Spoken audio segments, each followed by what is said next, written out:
Behind the Grooves. Hey guys, and welcome back to Behind the Grooves, where I, Peter Holmes, the vinyl kid of Florida, takes you to the other side of the record, Behind the Grooves. Last time we met, we were reviewing the great Pink Floyd Dark Side of the Moon 40th Anniversary reissue, but today we're reviewing something a little different from roughly 6 years later, John Lennon's last album released when he was alive, Double Fantasy. What happened with this album was that it was pretty much his big comeback. He had retired from music for a little while so he could take a break and raise his son Sean for about 5 years. Then when 1980 rolled around, him and Yoko decided they were going to return to music together, just like starting over, as they sang. This album was not very well received until after John Lennon was shot, which was only about 3 weeks after this album was released. Reasonably related to Black Star by David Bowie, which was also not very well received until his death. But this is about John Lennon, not David Bowie. We'll get to him on another day. This is an original pressing as far as I'm concerned on Geffen Records. And the track listing on here is out of order, so when I get the sleeve out, I'll read it to you. The back here is just John and Yoko standing in New York City. I think it's New York City. And of course here you have the Lennon music, which is pretty much the only color thing on here besides the words John Lennon and Yoko Ono on here. This exact copy that I have is a little beaten up, but that's okay. It still plays excellent. Alright, let's take out the sleeve.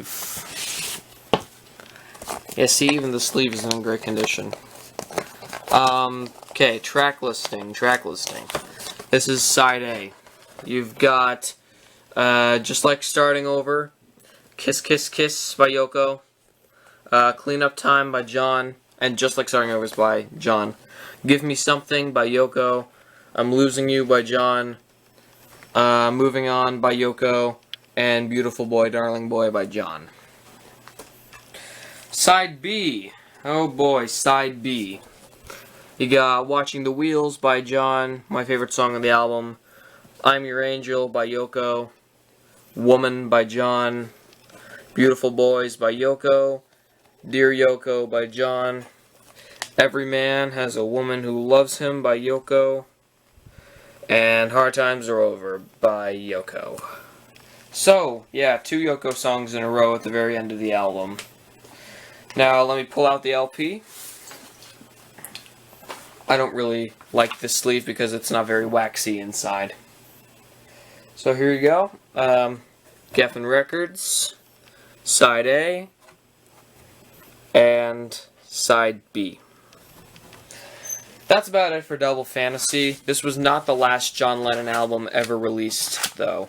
The last Lennon album ever released was Milk and Honey, which was posthumous. I believe it was 83, 84. It was a few years after he was shot, because he was actually working on it at the time of his death, and I think Yoko finished it for him afterwards. Anyway, thank you all so much for watching this video. It means the world to me that you would take a few minutes every day to watch a guy like me review an album such as this. As always, please subscribe for more Behind the Grooves. We try to release a new episode every Saturday. But with the way things are going now, we might as well keep it going for another season. We don't know yet until the season will be over, as long as we accomplish 150 views. This is Peter Scott Holmes, the Vinyl Kid of Florida, signing out with peace and love and a most likely original pressing of Double Fantasy by John Lennon and Yoko Ono, being marked as John Lennon's last album alive. Peace and love.